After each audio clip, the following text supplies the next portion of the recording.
TV one के निहायत दिलचस्प ड्रामों और एंटरटेनमेंट से भरपूर शोज किसी भी वक्त देखने के लिए हमारी वेबसाइट विजिट करें या हमारे यूट्यूब चैनल को सब्सक्राइब करें और बेल आइकॉन पर क्लिक करें।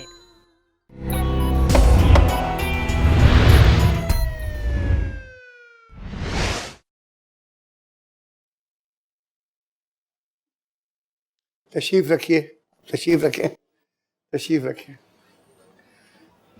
जी भाई, क्या मसला है? जज साहब, मेरा नाम अजहर है और जो कहूँगा सच कहूँगा, सच के सिवा कुछ नहीं कहूँगा। Very good. जज साहब, मैं बहुत मजबूरी लेकर आपके पास आया हूँ। इरशाद। ऊपर अल्लाह के बाद नीचे आप हैं।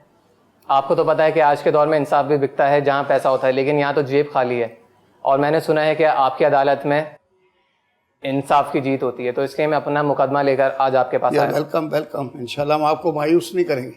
शुक्रिया थैंक यू। ख्वाजा साहब। जी बताइए। ख्वाजा साहब, हकीकत दरअसल ये है कि मैं एक एडॉप्टेड चाइल्ड हूँ। जज साहब, जब मैं 2.5 साल का था तो जाहिद साहब और उनकी जो वाइफ थी नसरीन खातून, उन्होंने मुझे अडॉप्ट किया था, तो इस लिहाज से वही मेरे वालिद और वालदा थे। जज साहब, उन्होंने मुझे बहुत ही लाडो प्यार से पाला, पोसा, बड़ा किया, मेरी हर ज़रूरत का ख्याल रखा, मेरी सारी ख्वाहिशात को पूरा किया। माशाल्लाह। दरअसल हमारे वालिद साहब जो थे जाहिद साहब, उनकी बहुत सारी प्रॉपर्टीज़ भी थी। हमारे 3 फ्लैट, नीचे 3 दुकानें और एक हमारा मकान अलग था जिसका एक बहुत अच्छा रेंट आता था। तो इसी दौरान जब कुछ अरसे बाद मेरे वालिद साहब का इंतकाल हुआ। जाहिद साहब का? जी, जाहिद साहब का। तो अचानक से जितने भी किराएदार थे हमारे और जितने भी जो दूसरे मकान पे हमारे लोग रहते थे, किराएदार थे वो भी, तो उन्होंने अचानक से किराया देना बंद कर दिया, जिसकी वजह से हमें काफ़ी मुश्किलात का सामना पेश करना पड़ा। तो नीचे ही हमारे एक रियल इस्टेट एजेंट रहते थे खावर साहब, जिन पर हमारे वालिद साहब को और हमारी वालदा को बहुत एतबार हुआ करता था। तो फिर उन्होंने उन सब की मैनेजमेंट के लिए, उन प्रॉपर्टीज़ को मैनेज करने के लिए कि किराया वक्त पर आ जाए और सारी जितने भी डॉक्यूमेंटेशन है, थाने में जो जो चीज़ें जमा होती हैं, वो सारे डॉक्यूमेंट्स वगैरह एक ऐसा शख्स जिम्मेदारी ले लें कि खावर साहब जिम्मेदारी ले लें कि सारी चीज़ें बआसानी सुकून से हो जाएं। जब तक ये मेरी वालदा के साथ थे, तो जब तक ये मेरे नखरे और मेरे लाडो प्यार मुझे बहुत करते थे, बहुत मेरे सारे अखराजात भी उठाते थे, मेरे स्कूल की फ़ीसेस, मेरे कॉलेज की फ़ीसेस, और मुझे मेरे बाइक के अखराजात मुझे अलग 10,000 रुपये देते थे, मेरी शॉपिंग का मुझे अलग खर्चा देते थे, वो सारी चीज़ें अलग थी। और खावर साहब देते थे ना आपके पैसों में से? जी जी, जो वहाँ रेंट देते थे, आता क्योंकि वो मेरी वालदा से दूसरी शादी उस वक्त कर चुके थे मेरे वालिद के फौत होने के बाद। आपके वालिद के फौत होने के बाद आपकी वालदा ने इनको रेंट कलेक्टर मुकर्रर किया जी, प्रॉपर्टी को मैनेज करने के लिए। जी, उसके बाद इन्होंने आपकी वालदा से, नसरीन बेगम से शादी कर ली। उस दौरान इनकी आपस में एक अच्छी अंडरस्टैंडिंग हो गई। इन्होंने उस दौरान मेरा ख्याल भी बहुत रखा, मुझे स्कूल से पिक एंड ड्रॉप दिया करते थे, कोई खाने के लिए अगर कोई चीज़ चाहिए होती थी तो रेस्टोरेंट से ये मुझे वो भी ला कर देते थे। तो मेरी जब वालदा को सेट कर रहे थे ना, जब इन्होंने देखा कि मेरी वालदा सेट हो गई, हाँ, ये बहुत अच्छा ख्याल रख रहे हैं मेरे बेटे का, तो उन्होंने इनसे निकाह कर लिया। अच्छा।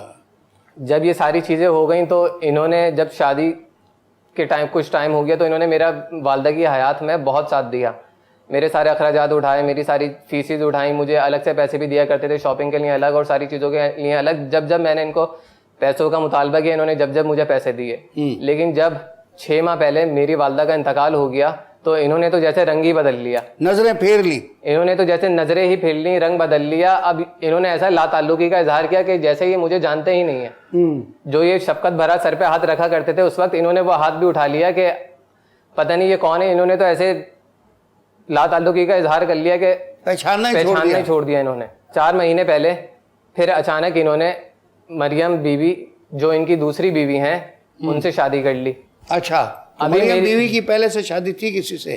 जी, वो बेवा खातून थी। वो बेवा खातून से इन्होंने शादी कर ली। अच्छा। अभी मेरी वालदा का कफन तक मैला नहीं हुआ था, 2.5 माह ही गुजरे थे उनकी मौत को, कि इन्होंने इस बात का भी भरम ना रखा कि अभी तो उसका कफन भी मैला नहीं हुआ। इन्होंने फौरन से दूसरी शादी कर ली। इससे आप इनकी नीयत का अंदाजा कर लीजिए। होगा ना कि ये हाथ से ना निकल जाए बेवा। हाँ, मगर जल्दी काबू कर लो। हाँ, जल्दी। तो उन्होंने, आप वक्त कम है और मुकाबला सख्त, उन्होंने आप इनकी नीयत का अंदाजा इस बात से कर लीजिए कि इन्होंने फौरन शादी कर ली, और दूसरा कि जितनी प्रॉपर्टी मेरी थी उस पर अब इन्होंने कब्जा करना शुरू कर दिया कि इन्होंने जो दुकानें थी वो हथिया ली, और जो मेरा एक घर था, यानी जो मेरी माँ का था वो घर मेरा था, मेरा उस पर पूरा हक था। नसरीन बेगम का? जी बिल्कुल।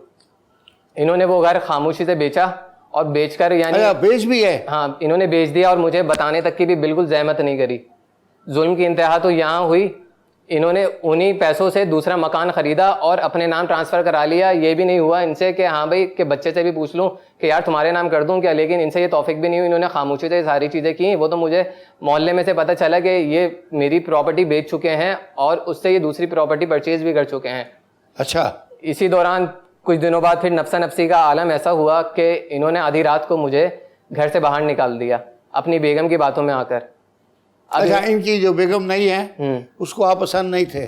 नहीं, उनको मैं बिल्कुल पसंद नहीं था, क्योंकि लाए तो ये मेरे ऊपर रख कर थे कि हाँ भाई आपका बहुत ख्याल रखेंगी, आपकी खिदमत करेंगी, आपके जो कपड़े होंगे उनको आयरन करके देंगी, आपके जो खाने पीने की चीज़ें हैं वो आपको टाइम पर दिया करेंगी।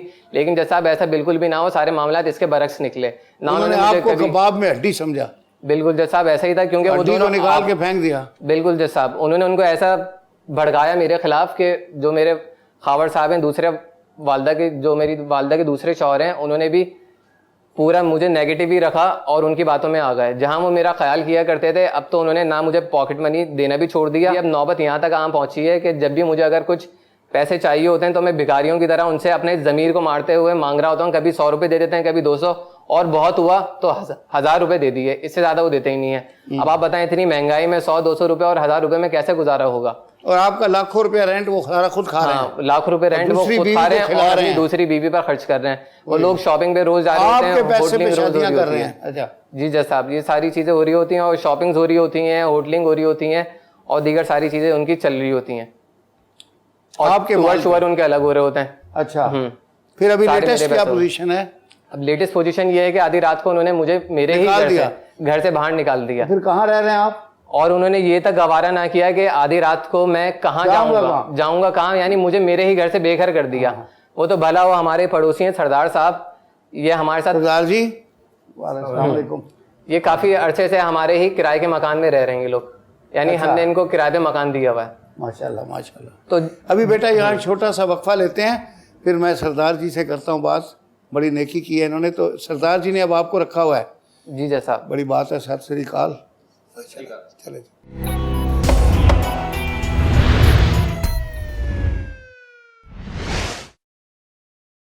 जी सरदार जी, तो आपने फिर इनको रखा हुआ है? जी सर। माशाल्लाह, अल्लाह आपको अजर दे। सर हमने तो इनको नेकी के हिसाब से, मैंने बच्चा था, ये नौजवान था, रात के अंधेरे में ये गली में बैठा हुआ था बाहर। अब मैं वहाँ से गुजर रहा था, मेरे जान पहचान वाला था, मैंने मुनासिब समझा कि मैं इसको उठा के घर ले आया, अपने माशाल्लाह घर पे रखा, पनाह दी, इसको खाना पीना रिहाइश। लेकिन इन्होंने एक बात मुझसे शेयर की थी कि मेरे बाबा को मत बताना कि मैं आपके पास हूँ। अच्छा।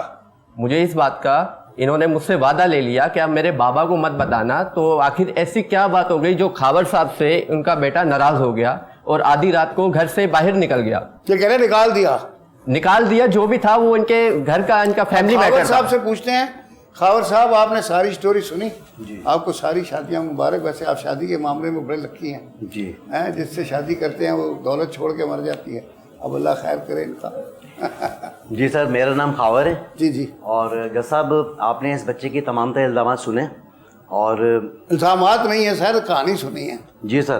तो इस बच्चे ने अपनी स्पीच में खुद ही इस बात का इकरार किया कि मैंने इस बच्चे का कितना ख्याल रखा। बता रहा है कि आपने तमाम तरह चीज़ों का ख्याल रखा। खाने पीने, जब तक आप सेट कर रहे थे खाने पीने का, उस वक्त आप बच्चे को भी सेट रख रहे थे? नहीं सर, खाने पीने का, पहनने ओढ़ने का, और इसकी एजुकेशन। नहीं, मगर वो जब सेट हो गई एजुकेशन के हवाले से, तो आपने इसकी छुट्टी कर दी?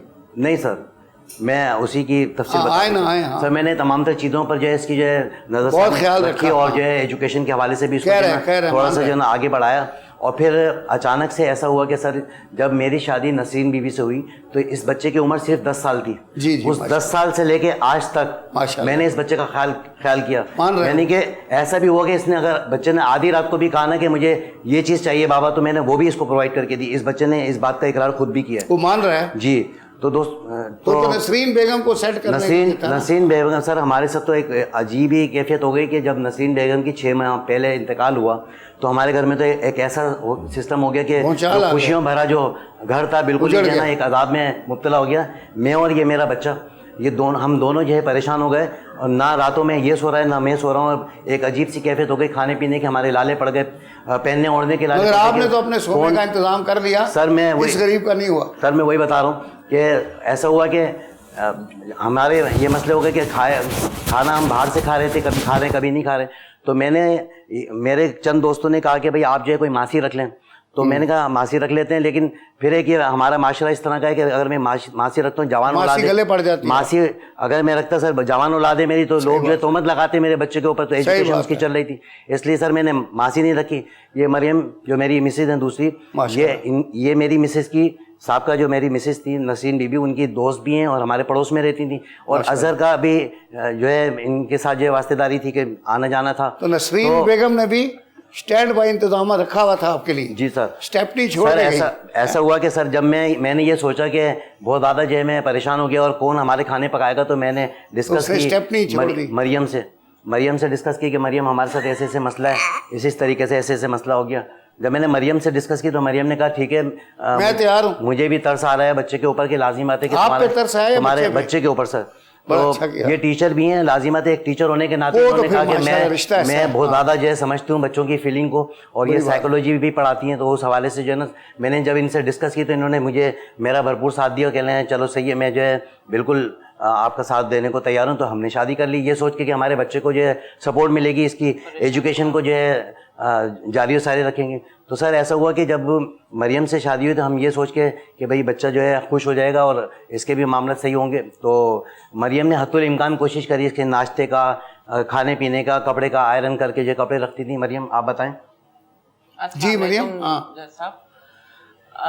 बेसिकली मैं एक टीचर हूँ और क्योंकि मैं बेवा थी तो अपने बड़े भाई के यहाँ ही रह रही थी। मुझे वहाँ तो ऐसी कोई परेशानी नहीं थी, मैं बहुत आराम से थी माशाल्लाह। लेकिन ये है कि इनका जब ये नसरीन का जब इंतकाल हुआ है, वो मेरी दोस्त भी थी और मैं उनसे अच्छी तरह वाकिफ थी और उनके बच्चे से भी, और वो बच्चा भी मुझसे अच्छी तरह वाकिफ था। तो इन्होंने ये सोच के मुझे प्रपोज किया कि ठीक है हम आपस में सब एक दूसरे को बहुत अच्छी तरह जानते हैं और समझते हैं, तो ठीक है आप मुझसे निकाह कर सकती हैं तो ज्यादा अच्छा होगा, ताकि मेरा घर जो है वो सिमट जाए बिखरने के बजाय। Very good. ठीक है, क्योंकि औरत ही घर संभालती है, मर्दों का काम नहीं है कि वो घर को मैनेज कर सकें या बच्चों को मैनेज कर सकें। लेकिन जैसा तो यहाँ तो मैनेज ही नहीं किया गया यहाँ तो, लेकिन जैसा मुझे बोलने का पूरा मौका दिया गया। पहले बड़ी हैं, उनको बात करने थे। जी जी। तो ये सोचकर ही मैंने इनको हाँ की थी कि ठीक है मैं आपसे निकाह कर लेती हूँ। लेकिन उसने मुझे कबूल ही नहीं किया अपनी माँ की जगह पे। इज्जत देना तो दूर की बात है या माँ को माँ कहना तो दूर की बात है, उसने कभी आंटी कह के भी मुझे मुखातिब नहीं किया। मतलब कोई भी अगर उसको बात कहनी भी होती थी, मैंने कपड़े अगर हैंगर किए हैं तो उसने बोला नहीं मैंने ये नहीं पहनने, मुझे दूसरे चाहिए।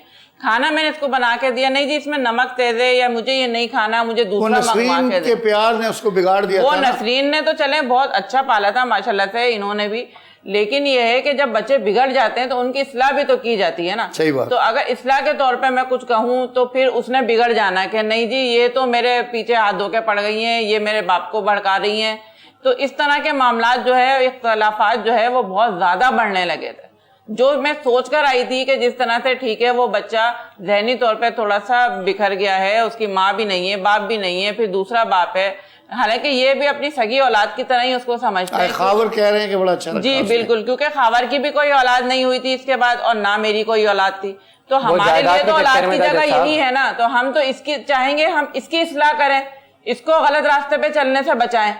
तो ये सारा कुछ जो है उसको पता नहीं कबूल ही नहीं हो रहा था कि वो मेरी माँ की जगह पे कोई और औरत आके मुझसे ये सब कुछ करे। लेकिन मेरी नीयत तो सर साफ थी ना। बिल्कुल सर। दूसरी बात ये कि रात को जो है ना, जब से मरियम से शादी करी मैंने, तो फिर ये अपने दोस्तों में निकल जाता था रात में। जब भी कॉल करो मैं पूछता था अजहर ने खाना खाया, बोले वो अजहर खाना तो जब खाएगा ना जब घर में होगा, घर में नहीं है। जब कॉल कर रहे हैं पूछ रहे हैं तो कॉल ये बंद कर रहे हैं। फिर इनके दोस्तों से पूछा तो पता लगा कि ये तो बंस रोड पे खाना खा रहे हैं। जैसा साहब मैं घर में रहकर क्या करूँगा, जब मैं घर में होता था तो जब ये आते थे ऑफिस से अपने, तो ये लोग तो एक कमरे में बंद हो जाते थे, आते ही अपना खाना अलग कर लिया। अब मैं घर में अकेला रहकर जवान में क्या करूंगा, तो इसलिए मैं फिर नहीं दोस्तों के सर, साथ ये बाहर बिल्कुल खाने के लिए भी- चले जाता था, बिल्कुल क्योंकि बात घर पे नहीं तो है। मुझे खाने को कुछ मिलता ही नहीं था।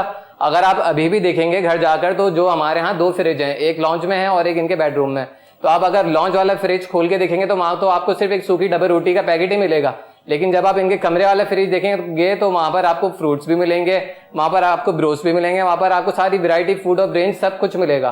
तो यहाँ तो मेरे वाले फ्रिज में कुछ होता ही नहीं था, बंदा क्या खाए क्या पिए, तो इसलिए मैं बाहर चले जाता था कि दोस्तों के साथ ही कुछ ये तो शेयरिंग हो निहायती, जाएगी। ये तो एक थोड़ा इल्जाम सा तराशी झूठ है, वाली ये बात है कि बिल्कुल हमने तो झूठ है, हर सफेद तरीके झूठ से है आपका ये। जो ख्याल रखा है, ऐसी बात नहीं है। लेकिन जब भी कभी आपको खाना दिया ना मरियम ने, तो आपने मना कर दिया कि नहीं मैं नहीं खा रहा ये वाला खाना दिया और कब? आप जब तो खाना दिया ही तो नहीं उन्होंने पहली तो बात कुछ तो खाया ये ही कि नहीं घर दिया। पे वो होते ही नहीं है ना, वो तो रात में निकलते हैं दोस्तों के साथ और फजर में घर में आते हैं, और उसके बाद जो सोते हैं तो फिर वो दोपहर में उठते हैं 2 बजे 2:30 बजे, उसके बाद फिर उनको खाना दिया जाता है या पूछा जाता है, या तो मना कर देंगे या फिर शाम में दोस्तों के साथ दोबारा निकल जाएंगे। साहब जब और घर उसके में बाद सुकून बाहर मिलेगा जाके ही नहीं, खाएंगे हर फिर वो। तरफ से ताने मिलेंगे, हर तरफ से बातें सुनने को मिलेंगी, तो कौन इंसान घर में रुकेगा? अपने ही घर में मैं एक लवारिसों की तरह रह रहा होता हूँ, ताने सुन रहा होता हूँ, दीगर बातें सुन रहा होता हूँ कि नहीं तुमने ये कर दिया, तुमने वो कर दिया, तुमने ये कर दिया, और सारी जमात मुझ पर ही लगाई जा रही है। कौन से माँ बाप ऐसे हैं? कोई माँ बाप ऐसा होगा जो अपने बच्चे का बुरा चाहेगा? हर माँ बाप ये चाहता है अपने बच्चे की इस्लाह करें। अगर हमने थोड़ा सा डांट दिया तो ये नाराज होकर बाहर चले गए। सर बाहर तो गए, लेकिन हमारे साथ तो एक और ज्यादती ये हो गई कि सरदार साहब से हमारे पुराने ताल्लुकात हैं, 10 साल पुराने ताल्लुकात हैं, हमारे किराएदार हैं। लेकिन हमें इस बात का भी अफसोस है कि सरदार साहब ने भी नहीं बताया कि हमारा बच्चा इनके घर पर रहेगा। हम पूरी रात मैं और मरियम जो गाड़ी निकाल के इसके पीछे गए, कहाँ चले गए। मरियम कहने की चलो चल के देखो तो सही कहाँ चले गए, बच्चा जवान है, ऐसा नहीं कि गुस्से में कहीं ना होती तो हम इसको ढूंढने नहीं निकलते। हमने सबको फोन भी किए, इसके दोस्तों के जिन जिनके नंबर अवेलेबल थे हमारे पास थे, उनको हमने फोन किए, लेकिन ये वहां पे नहीं था। हम इसको ढूंढते भी रहे, इंतजार भी करते रहे, नहीं आया। सरदार साहब को कम से कम इतना करना चाहिए था कि एक इत्तला दे देते, फोन कर देते। सरदार साहब कह रहे हैं कि उसने मुझसे वादा लिया। लेकिन सरदार साहब ये कराची इतना बड़ा शहर है, नौजवान और मतलब देखें ढूंढने के लिए निकलें तो यहाँ कितनी तो मॉर्चरीज हैं। आदमी जना अस्पताल में जाए, सत्तारिंदी के यहाँ जाए, थानों में जाए, कहाँ जाए। आफ्टर ऑल बच्चा सारी रात घर नहीं आया तो माँ बाप को फिक्र तो है ना। तो अब चाहे अडॉप्टेड चाइल्ड है, लेकिन चाइल्ड तो इन्हीं का ही है ना। जज साहब 4 दिन के बाद कोई बच्चे को देखने बाहर आएगा माँ बाप? ऐसे माँ बाप है जो 4 दिन के बाद आ रहे बाहर अपनी औलाद के लिए। आप पूरे मोहल्ले से पूछ सकते हैं इस बात को। सर हमें जब ये लड़का हमें जब उसने चौकीदार ने बताया कि आपका बच्चा जो है सरदार साहब के घर पर है, तब भी जो है ये मरियम जो इनके घर पे गई है कि भाई बच्चों को भेजो, बच्चा आने को तैयार नहीं। जज साहब हम सरदार है, गद्दार नहीं। इस बच्चे ने मुझसे वादा लिया था। बड़ी बात है सर। किस तरह मैं इस बच्चे का वादा तोड़? अगर मैं इनके बाबा को बता देता कि आपका बेटा मेरे घर है, ये नाराज होकर मेरे घर से भी कहीं और चले जाता। आपको पता है कराची का माहौल किस तरह का है, कुछ भी हो सकता है, कोई भी हादसा हो सकता है, नौजवान है, कुछ भी हो सकता है जज साहब। इसलिए मैंने खामोश रह के देखो बेटा, बात यह है कि उनके खिलाफ तो आपकी जो शिकायत है वो वजह है, लेकिन आदमी को अपना कंडक्ट भी देखना चाहिए। और आपको इस मामले में थोड़ा वक्फा लेते हैं, फिर मैं थोड़ा आपके कंडक्ट के ऊपर भी बात करता हूँ, क्योंकि आपका भी रवैया कोई मुझे पॉजिटिव नहीं लग रहा। इस तरह नहीं होता। ठीक है, आप अडॉप्टेड चाइल्ड हैं, आपके लिए सद एहतराम है, लेकिन सगा बच्चा भी हो तो माँ बाप जो है उनकी सरजनश करते हैं, और अडॉप्टेड हो तो लोग कहते हैं जी जुल्म हो रहा है। तो अब ये भी ऐसी बात नहीं है, कहानी उनकी सुनी है, वो भी मुझे बड़े अच्छे रीज़न लेकर लोग लग रहे हैं। वो मैडम टीचर हैं, तो ऐसे नहीं है। मैं अभी इसको सेट करता हूँ, वक्फे के बाद थोड़ा इस बच्चे के भी सरजनश करते हैं।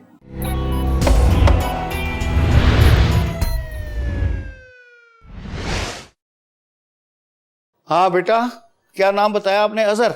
हाँ अजहर बेटा, बात जो है ना, कोई आपकी भी स्टोरी मुझे सही नहीं लग रही कि इस तरह से बात बात पे रूठ जाना, रात भर घर से बाहर रहना, फिर सारी बातें झूठ की हैं, गलत बयानी से काम ले रहे हैं दोनों। नहीं बेटा, कोई उनके पास चले जाए, हालांकि अरे बेटा, प्रॉपर्टी अपनी जगह है, लेकिन देखें प्रॉपर्टी जो है वो तो अपनी जगह आएगी, फिलहाल वो आपको भी नहीं मिलेगी, क्योंकि हमारे यहाँ जो लॉ है एडॉप्शन का लॉ है ही नहीं।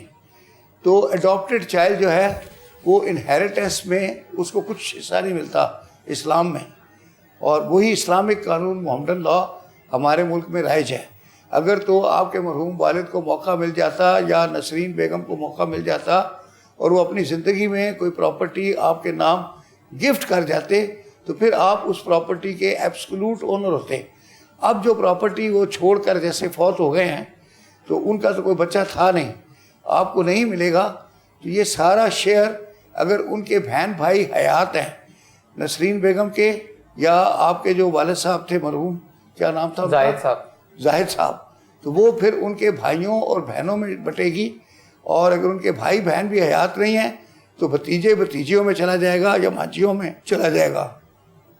और अगर नसरीन बेगम के नाम के ऊपर कोई अलग प्रॉपर्टी है तो वो प्रॉपर्टी उनकी बहन भाइयों को और उनके भांजों बाजियों और भतीजों को चला जाएगा अगर बहन भाई ज़िंदा नहीं हैं। तो प्रॉपर्टी का तो मसला कोई नहीं है, और उसमें तो इस हिसाब से कुछ आपके नाम बनता ही नहीं है। तो आपका बेटा जो मेरा आपको नसीहत है वो ये है कि अभी भाई हयात हैं आपके, क्या नाम बताया? खावर। हाँ, तो खावर साहब जो है इन्होंने भी आपकी वालदा नसरीन के ज़माने में आपके वालिद का रोल अदा किया है। अब वो नसरीन फौत हो गई सर, हम तो अभी भी चाहते हैं कि हमारा बच्चा ही है। वही और उनकी अपनी भी औलाद नहीं है, तो अगर जैसे उन्होंने अडॉप्ट किया था नसरीन ने और जाहिद साहब ने, अब खावर ने आपको अडॉप्ट कर लिया है, उनकी भी औलाद नहीं है, तो आपके लिए ये एक और गुड लक का सामान आ गया है। लेकिन ख्वाजा साहब वो अखराजात तो उठाएं, वो तो कुछ उठाने के लिए तैयार ही नहीं होते, वो सिर्फ खर्चा करते हैं तो अपनी बेगम पर, और उसके अलावा उनको उनकी मोहब्बत में कुछ नजर ही नहीं आता। शॉपिंग पे वो उनको ले जाते हैं, मुझे आज तक नहीं पूछा उन्होंने मेरी वालदा की मरने के बाद। थोड़ी इसकी भी मोहब्बत बहाल कर दें। जी सर, वो मैं बता रहा हूँ सर, वो ऐसा तो होनी चाहिए सर। वो ऐसा हुआ कि अभी मुल्क के हालात आप देख रहे हैं कि किस तरीके से कोविड में हमारी सारी प्रॉपर्टी जो है ना जो है रेंट पर रहेगी। तो कोविड की वजह से सर ये हालात मुल्क के ख़राब हो गए, पूरी दुनिया के ख़राब हो गए। तो कोई जो है फैक्ट्री से निकाले गया, किसी का कारोबार बंद हो गया, तो काफ़ी सारे हमारे किराएदार थे, उन्होंने हमसे रिक्वेस्ट की कि हमारे पास पैसे नहीं, हमारी तो नौकरियाँ नहीं बची, तो घर में जो लाले पड़ गए खाने के। तो गवर्नमेंट ने भी ऐलान किया था ना कि आप सरदार साहब भी बैठे हैं, तो हमने किराएदारों को सर हमने जो एक महीने का गवर्नमेंट ने कोई कानून वगैरह नहीं बनाया जी सर, सिर्फ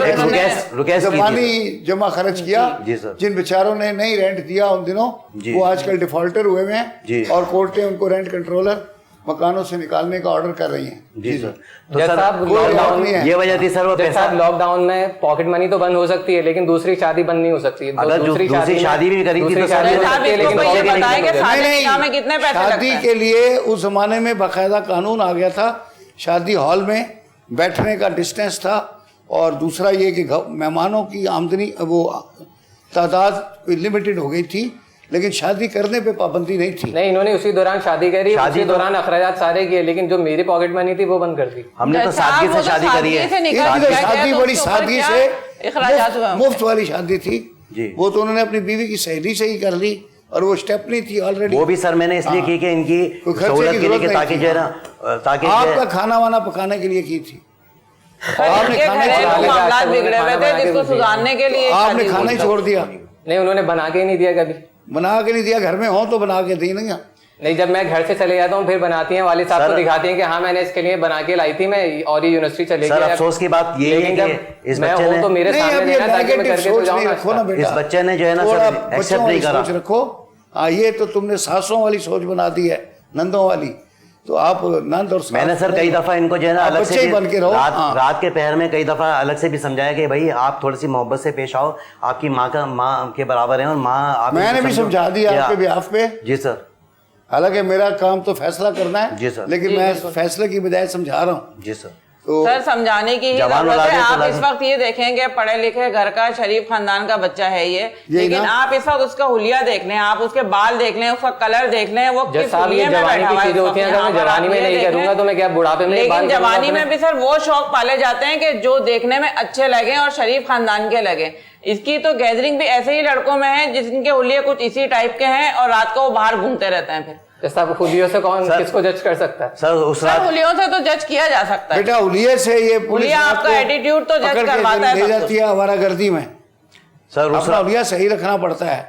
आजकल तो वो टोपी पहन के रखें आप, हाँ हालात इस तरह के हैं। सर ये बच्चे ने इल्ज़ाम लगाया कि मैंने मकान जो है बेच के अपने नाम करा दिया। सर वो मकान भी बिल्कुल खस्ता हालत में था और वो टूटने वाला था, तो मैंने बिल्डर से मिलकर जो है ना वो मैंने बेचा। और कई दफ़ा इनको फ़ोन करा कि आप आओ मेरे साथ, आज आपने चलना है। मेरा फ़ोन जो है इन्होंने रिसीव नहीं किया। मैं तो इस बच्चे के नाम जब साहब रहते तो एक ही घर में थे, एक ही कमरे, सामने वाला ही कमरा मेरा था। अगर फ़ोन रिसीव मैंने नहीं भी किया तो आगे मुझे सामने कमरे में बता तो सकते, दरवाजे पे दस्तक तो दे सकते थे कि हाँ भाई ऐसा ऐसा मकान बेच रहा हूँ, लेकिन इन्होंने तो तौफीक तक गवारा नहीं हुई। सर रात में मैं रात में देख रहा हूँ तो ये मिल नहीं रहे, ठीक है, पूरी रात बाहर, और फिर दिन में जो है मुझे मिल नहीं रहे, सो रहा है। मैं ऑफिस जा रहा हूँ तो ये सो रहे होते थे। मैंने कहा चलो फिर बाद में बात करता हूँ। जब मैंने मरीम को बोला कि मेरी फ़ोन पे बात करा तो इन्होंने फ़ोन से बात करने से इनकार कर दिया। बात ये है कि मसला कोई भी नहीं है जी सर। सो लॉन्ग आप मतलब ऑनेस्टली डील कर रहे हैं जी, जो कि मुझे लग रहा है आप अपने चेहरे से भी माशाल्लाह ऑनेस्ट आदमी लग रहे हैं।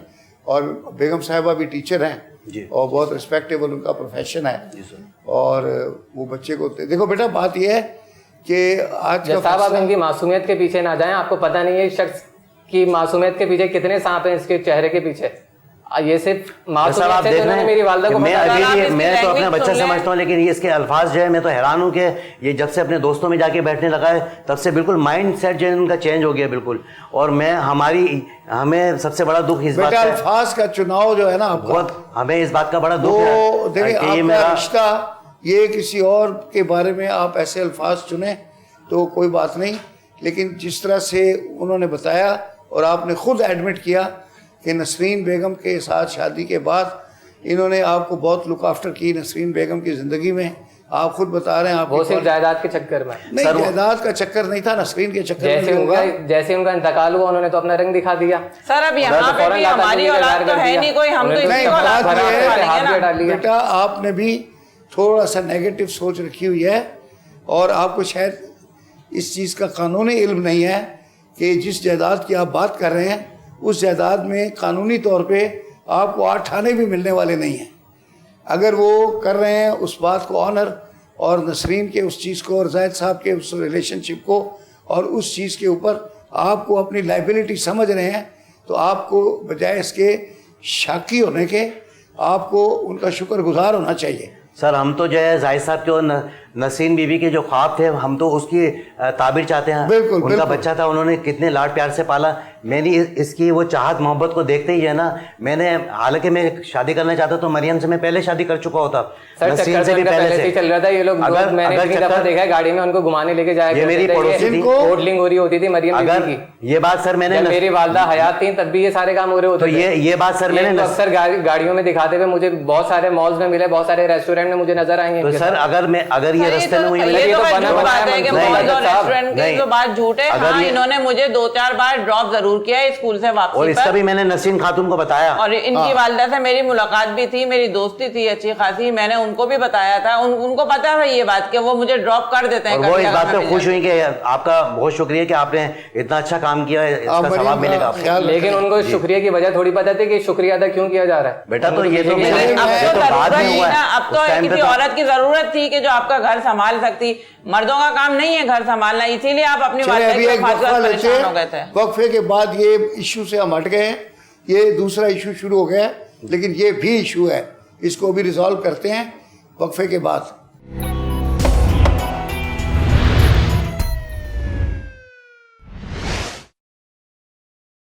जी बेटा, तो बात हो रही थी, मैं आपको नसीहत कर रहा था और मैं ये बता रहा था कि भाई आप जो है शाकी हैं ज़्यादा, यानी शिकायत कर रहे हैं बजाय इसके कि आप एक फैमिली मेंबर बन कर रहें। जिस तरह आप पहले रह रहे थे अपनी वालदा नसरीन की ज़िंदगी में, आप उसी तरह रहते रहें, वो भी आपका उसी तरह ख्याल रख रहे थे। तो ये मेरी कहने की बात है। लेकिन एक थोड़ा सा ये मुझे इसमें एक पूछना है कि ये जो आपके वालिद साहब ने ये प्रॉपर्टीज़ बनाई थी, ये थी किसके नाम पे? जज साहब, जहाँ तक मेरी नॉलेज में ये बात है कि जब उनके इंतकाल से पहले वो अपनी सारी प्रॉपर्टी मेरे नाम कर गए थे, क्योंकि जब मेरी वालदा हयात थी और एक प्रॉपर्टी सेल करनी थी तो उन्होंने कहा था बेटा दस्तखत कर दो, तो खावर साहब आए थे और इन्होंने मुझसे प्रॉपर्टी पे दस्तखत कराए थे। अगर वो जायदाद मेरे नाम नहीं थी तो फिर मुझसे दस्तखत क्यों लिए गए और वो मकान क्यों बेचा गया, कहाँ बेचा गया, कैसे बेचा गया? ये गलत बात है। प्रॉपर्टी सारी की सारी जायद साहब के नाम ही है अभी भी, और अब जो मैंने मकान लिया भी है, जो पहले मकान मैंने खस्ता हालत में बेचा था, अब जो नया मकान मैंने लिया है, पहले उस मकान में जो मैंने बेचा है उसमें 1 किराएदार था, अब जो मैंने लिया उसमें 4 किराएदार हैं। तो मैंने तो अपनी अर्निंग को बढ़ाने के लिए, ताकि हमारा बच्चा बड़ा हो रहा है, हमने इसके मुस्तकबिल को आगे लेके जाना है, तो तमाम तर चीज़ों को जो है ना आगे लेके चलना था, तो वो तमाम तर चीज़ें जो है ना। तो इसके सिग्नेचर किस लिए लिए? इसके सिग्नेचर तो हमने लिए ही नहीं है। नहीं और सर इसकी तो उम्र ही नहीं थी, मकान बेच दिया, इसकी तो इतनी उम्र ही नहीं थी कि हम इसके जो है नाम करवाते हैं। जाहिर साहब के नाम थी, उसके बाद जो है नसीन ने जो है, मैं तो काफ़ी अरसे से इनके कारोबार को देख ही रहा था, तो जब मेरी शादी नसीन से हो गई तो पहले तो प्रॉपर्टी बहुत कम थी, अब तो मज़ीद जो है बढ़ गई है, क्योंकि मैं पिछले 10 साल से काम कर रहा हूँ। तो अभी भी जो मैंने मकान लिया वो भी जो है उसमें भी 4 किराएदार आ गए।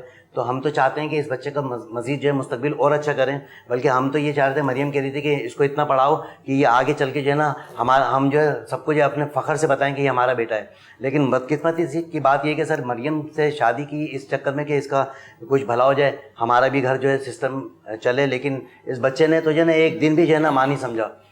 लेकिन सर ऐसा भी पॉसिबल है, जो मेरी नॉलेज है, कि जब सुतेली माँ का कॉन्सेप्ट आ जाता है तो बाहर जो लोग होते हैं, आपके दोस्त यार भी होते हैं, जानते हैं, तो वो आपको उकसाते हैं, आपका माइंडसेट चेंज कर देते हैं बिल्कुल।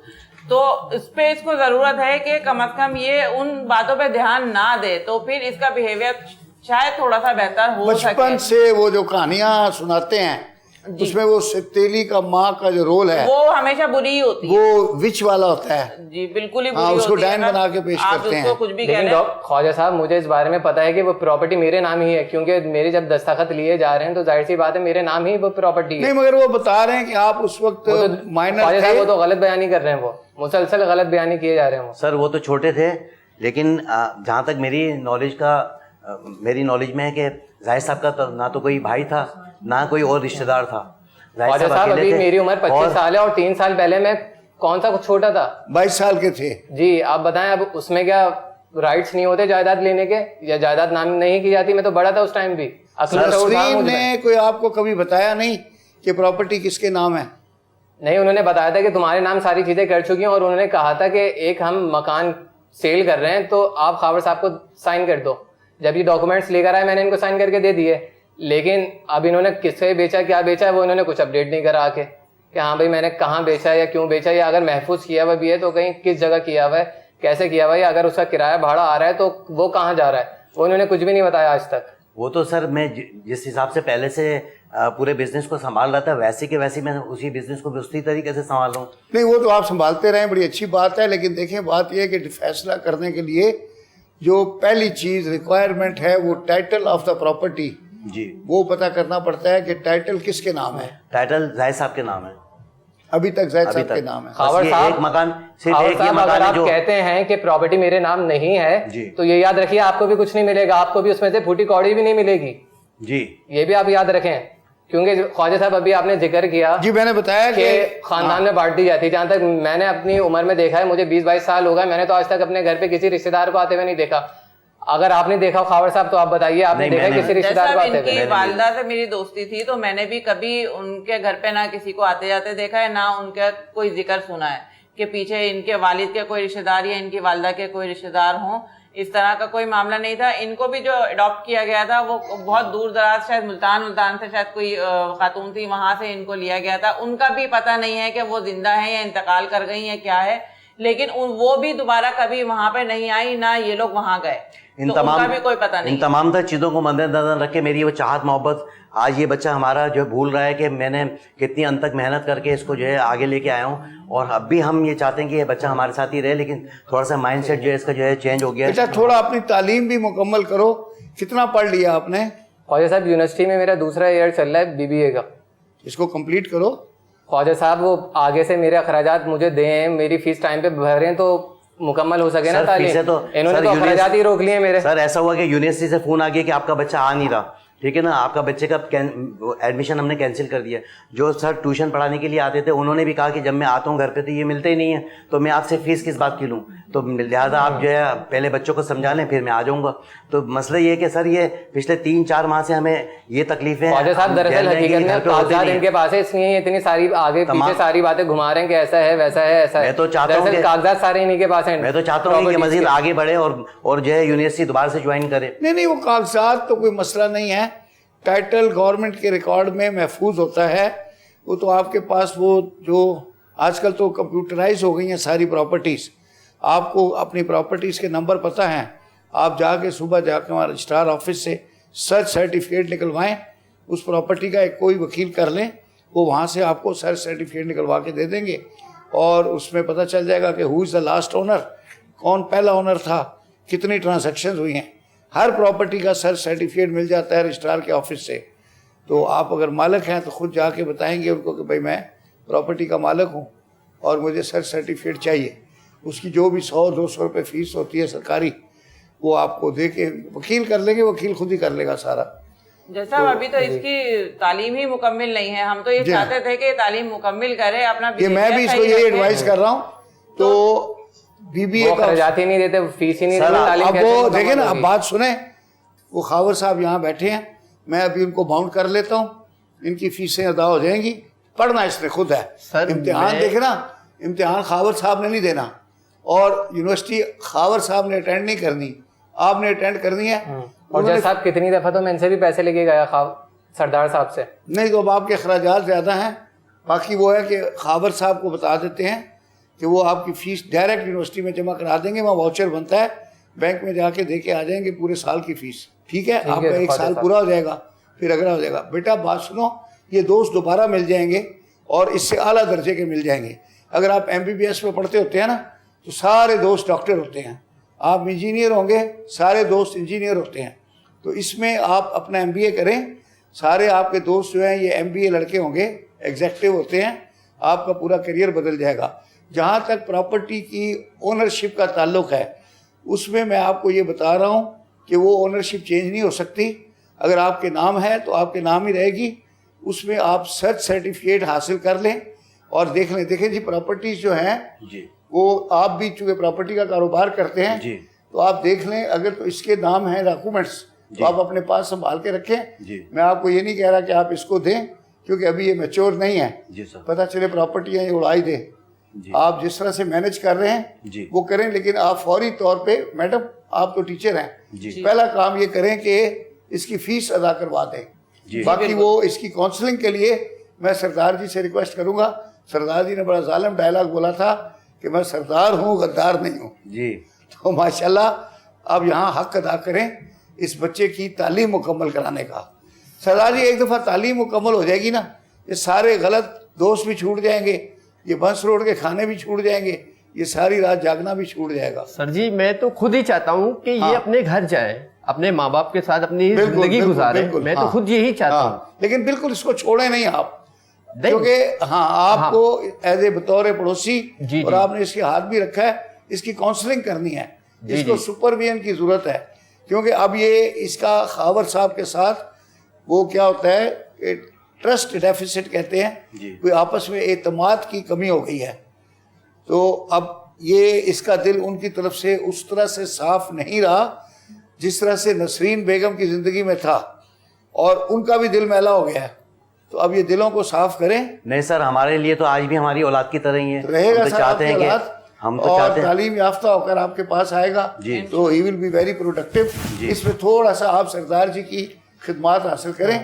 मैं तो कहूँगा आपकी औलाद है, अपने घर में आके रहें। आपकी औलाद है, आप मुझसे ज्यादा बेटर जानते हैं इनको। आप कोशिश करें, आप इनको अपने घर पे लेके जाएं। मैं तो चाहता हूँ मेरे साथ चलें, मैं तो चाहता हूँ लेके जाएं। आते हुए मरियम ने कहा कि जज साहब की मैं इज्जत करता हूँ। बिल्कुल बिल्कुल, यहाँ से भेजूंगा, आपके साथ जाएंगे, बल्कि सरदार जी भी दरवाजे तक जाएंगे। जी जी, जैसा बल्कि आप सरदार जी को चाय पिला के भेजिएगा। जी जी जी, बिल्कुल बिल्कुल। सरदार जी बड़ी सहमत की है, पूरा टाइम बैठे हैं कोर्ट में। जी। और ये अभी आप लोग साथ यहाँ से ले जाएं बच्चे को। बेटा अपना दिल साफ करो और थोड़ा पढ़ो, पढ़ के आओ, फिर मैं बैठा हूँ, फिर फैसला। हमारे दिल में आज भी उतनी चाहत मोहब्बत है जितनी के पहले से थे। हम आज भी वैसे ही खावर साहब, हमारे बच्चे, आप अच्छे आदमी हैं। आप भी मैडम माशाल्लाह इसको ले जाएं, साथ अपने घर रखें। बेटा माँ बाप अपना समझो, और जिस तरह उन्होंने तुम्हें औलाद समझ रहे हैं उसी तरह करो। कोई तकलीफ हो तो सरदार जी बैठे हैं, आप उनको बयान करो, सरदार जी बीच में पढ़ के मामला हल कर देंगे। अब हर जगह बीच में तो मामला हल करने के लिए आप बैठे ना सर। मैं तो हूं ना सर, फिर मुझे बताइएगा, ठीक है? चले जी, अदालत बर्खास्त होती है। ओके, आप लोग साथ ले जाएं। जाओ बेटा, चलो उठो, गले मिलो, मेरे सामने गले मिलो, चलो चले, आ जाएं। खावर साहब प्यार करें। जी जी, गले लगाएं। चले, माशाल्लाह माशाल्लाह, वेरी गुड। ओके जी, आप भी प्यार करें जी, आ जाओ। Okay, thank you thank you. चलो बेटा, ये अपने माँ बाप है, अम्मी से मिलो। Okay, very good. अदालत बर्खास्त होती।